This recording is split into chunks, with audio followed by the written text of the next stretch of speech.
So I recently shared a couple of photos online of my recently finished canopy project, and have since been contacted by a few people asking what the deal is with my slide out cooker, what brand cooker it is, where I got the runners, and more importantly, how the runners are attached to the side of the cooker itself.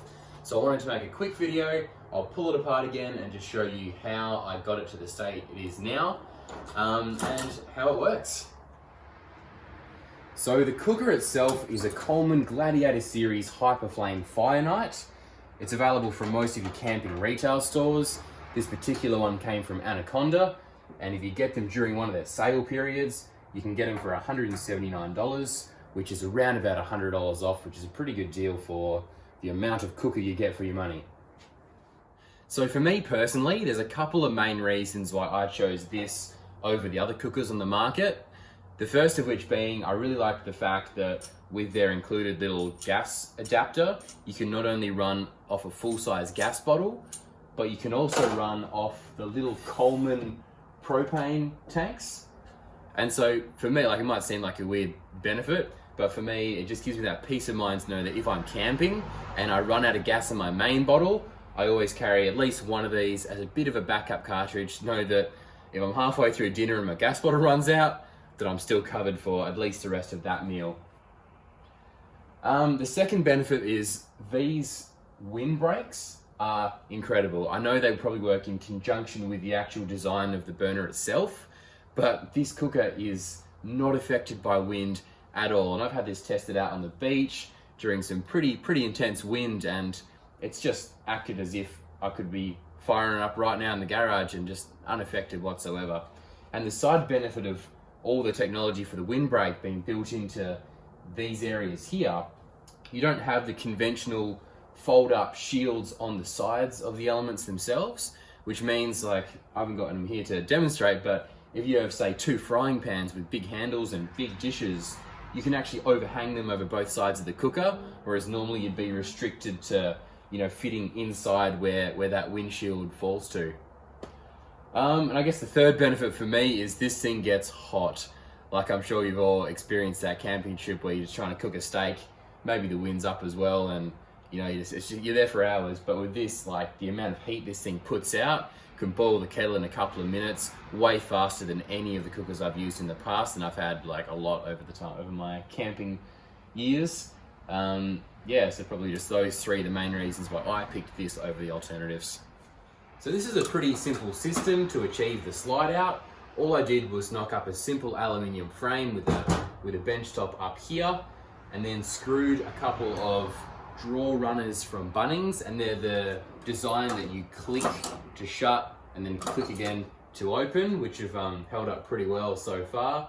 So they're bolted in through the outside of the frame, and then they're bolted through the sides of the cooker in 3 places each side, with proper bolts and nuts on the inside. So we'll pull it open and have a look how that looks inside.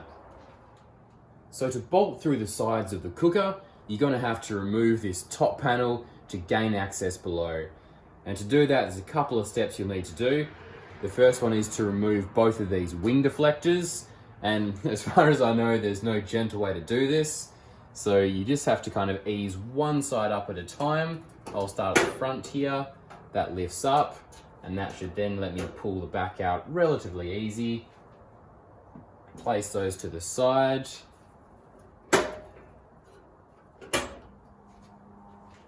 Okay, now there is 6 screws you'll need to take out.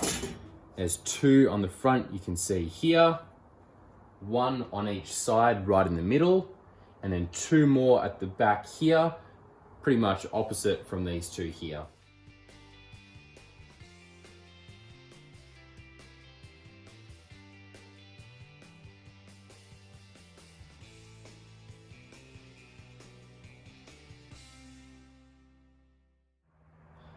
Once all those screws are removed, take a small flathead screwdriver, and you just want to start working around the edge and just lifting up this panel.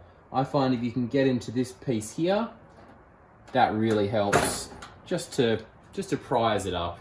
You don't want to cause any damage. And the same on this side here. Just lifting. Once you feel it come loose, you can gently lift it out of place and store it somewhere safely. So here you can see where my 3 bolts go through the side of the cooker chassis. So I just drilled a few holes after marking them carefully at exactly the height I wanted them. Put the bolts through. I have spaced it out with a couple of washers just because I didn't want to remove these plastic pieces, and without removing them, there's a bit of a gap that needs to be bridged. So 2 washers for me bridge that gap perfectly. One important thing to keep in mind is that the gas inlet comes through the side of the body of the cooker just here. So make sure your runners stop before your gas attachment so you can still screw it in on the side. So once the runners are bolted through the side of the cooker, you can place your drip tray panel back on.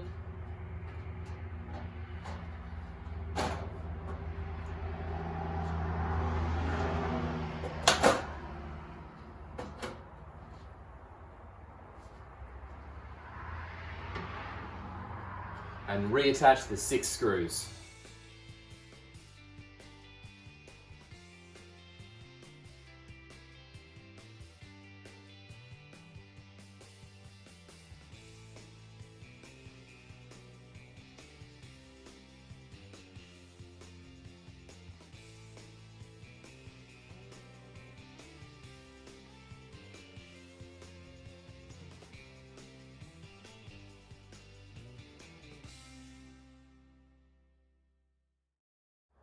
Once your 6 screws are back in the drip tray, you can grab your wind deflectors and clip them back in the top.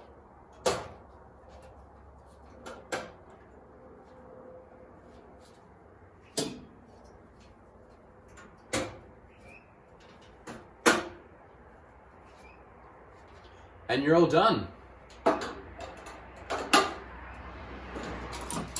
So I hope this video has been of some assistance if you're wanting to do something similar in the back of your car.